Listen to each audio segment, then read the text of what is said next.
Philippines दुनिया का सबसे बड़ा चावल आयातक देश है। जनवरी 2026 से फिर से चावल आयात शुरू करने के बाद से फिलीपींस एक बार फिर से चर्चा में है। दरअसल फिलीपींस ने 2025 में चावल आयात पर बैन लगाया था, जिससे दुनिया के उन चावल निर्यातक देशों को काफी नुकसान का सामना करना पड़ा जो बड़ी मात्रा में फिलीपींस को चावल का निर्यात अभी तक कर बड़ा मुनाफा कमाते थे। उदाहरण के तौर पर वियतनाम, जो फिलीपींस को सबसे ज्यादा चावल निर्यात करता है, उसे 2025 में फिलीपींस के चावल आयात पर बैन लगाने के फैसले से नुकसान का सामना करना पड़ा, ऐसा कई रिपोर्ट्स में दावा किया जाता है। अब चावल आयात शुरू करने के बाद फिलीपींस चावल इंपोर्ट के मद्देनजर काफी सावधानी बरत रहा है। इसी बीच फिलीपींस से चावल आयात पर बड़ी खबर सामने आई है, जहां फिलीपींस के डिपार्टमेंट ऑफ एग्रीकल्चर का कहना है कि चावल के व्यापारियों और इंपोर्टर्स के साथ बातचीत के बाद उम्मीद है कि इस साल मार्च और अप्रैल में चावल का इंपोर्ट हर महीने 1,50,000 मीट्रिक टन तक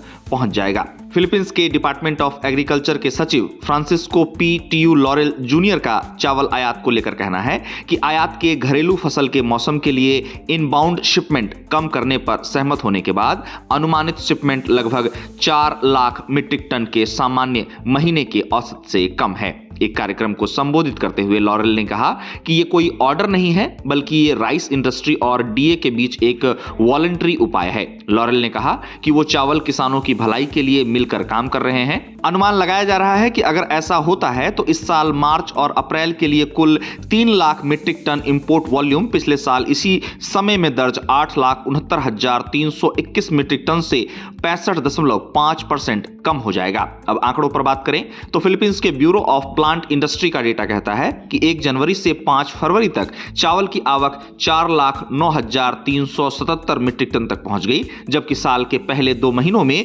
6,13,700 मीट्रिक टन की उम्मीद थी। इस साल फिलीपींस में अकेले जनवरी के महीने में कुल 3,75,983 मीट्रिक टन चावल आयात किया गया, जो कि पिछले साल इसी महीने के 2,79,940 मीट्रिक टन से 34.31% ज्यादा है। आपको बता दें कि फिलीपींस के डिपार्टमेंट ऑफ एग्रीकल्चर ने इससे पहले यह बयान दिया था कि इस साल फिलीपींस में चावल की आयात मात्रा शायद 3.6 मिलियन मीट्रिक टन और 3.8 मिलियन मीट्रिक टन के बीच रह सकती है। कहा गया कि ये केवल स्थानीय किसानों के लिए फार्मगेट कीमतों को कम किए बिना डिमांड को पूरा करने के लिए काफी है। यहाँ ये भी जानना जरूरी है कि हाल ही में डीए द्वारा ये भी कहा गया था कि वो लोकल इंडस्ट्री को बचाने के लिए चावल इंपोर्ट करने की एलिजिबिलिटी को घरेलू किसानों से खरीदे गए चावल के वॉल्यूम से जोड़ने के प्रस्ताव पर विचार कर रहा है। सचिव लॉरेल ने यह भी कहा कि लोकल इंडस्ट्री को बचाने के लिए चावल इंपोर्ट करने की एलिजिबिलिटी को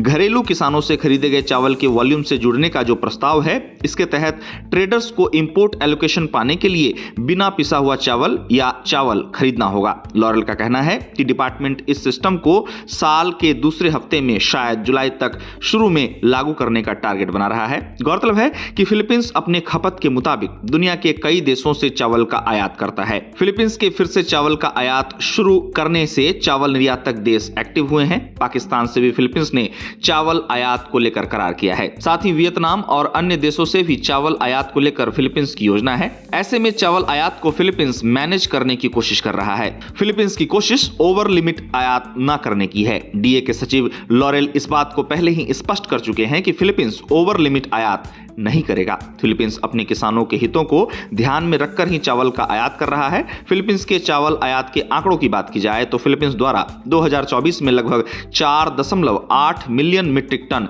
चावल का आयात किया गया था। वहीं 2025 में चावल आयात पर बैन लगाने से आंकड़ों में कमी आई। अब इस साल यानी कि 2026 में फिलीपींस का चावल आयात 3.6 से 3.8 मिलियन मीट्रिक टन रह सकता है, क्योंकि अनुमान लगाया जा रहा है कि फिलीपींस का घरेलू चावल उत्पादन 2026 में रिकॉर्ड 20.3 मिलियन टन तक पहुंच सकता है। ऐसे में फिलीपींस उत्पादन और अपने खपत दोनों को ध्यान में रखकर ही चावल का आयात अब कर रहा है। अब देखना होगा कि आगे आने वाले दिनों में फिलीपींस द्वारा चावल आयात को नियंत्रित करने का उसका फैसला क्या परिणाम सामने लेकर आता है।